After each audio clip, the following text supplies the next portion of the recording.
అడవుల మధ్య ప్రపంచం నుంచి దూరంగా ఉన్న ఒక నిశ్శబ్ద ప్రదేశం. ప్రార్థన మాటల కంటే ముందు కన్నీళ్ళే మాట్లాడే స్థలం. అదే మన అల్లిపల్లి క్రైస్తవ పుణ్యస్థలం.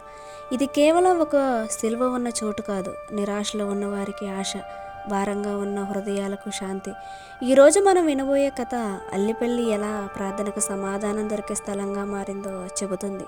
చాలా ఏళ్ల క్రితం అల్లిపల్లి ప్రాంతం పూర్తిగా అడవులతో నిండి ఉండేది.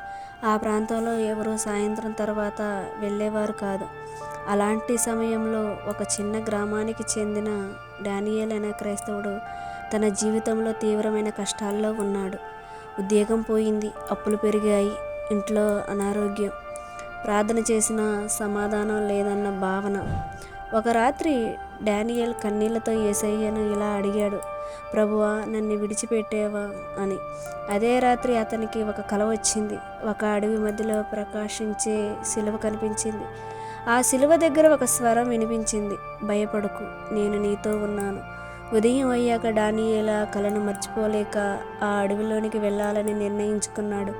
అడవిలో చాలా లోతుకు వెళ్ళాక అతను కలలో చూసినట్టే ఒక చిన్న సిలువ చూశాడు. ఆ క్షణంలోనే అతని కళ్ళ నుంచి కన్నీళ్లు వచ్చాయి.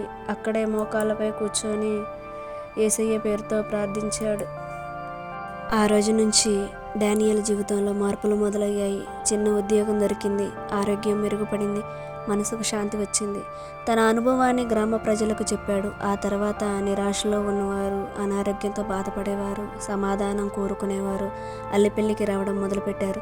చాలామంది చెబుతారు, అక్కడ ప్రార్థన చేసిన తర్వాత మనసు తేలిక అవుతుందని, భారం తగ్గినట్టు అనిపిస్తుంది అని. అలా అడవి మధ్యలో ఉన్న చిన్న సిలువ అల్లిపల్లి క్రైస్తవ పుణ్యస్థలంగా ప్రసిద్ధి చెందింది.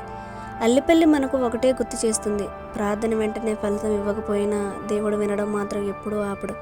నిరాశ చివరిలోనే దేవుని అద్భుతం మొదలవుతుంది. ప్రపంచం వదిలినా యేసయ్య మాత్రం ఎప్పుడూ వదలడు. ఈ వీడియో మీకు నచ్చితే కామెంట్లో ఆమెన్ అని కామెంట్ చేయండి. ఈ కథ ఎవరికైనా ధైర్యం ఇస్తుంది అని మీకు అనిపిస్తే దయచేసి ఈ వీడియోని అందరికీ షేర్ చేయడం మాత్రం మర్చిపోవద్దు. అలాగే మన ఛానల్ని సబ్స్క్రైబ్ చేసుకోవడం కూడా మర్చిపోవద్దు. Until then bye. ఇలాంటి మరిన్ని వీడియోల కోసం మన ఛానల్ని వీక్షిస్తూనే ఉండండి.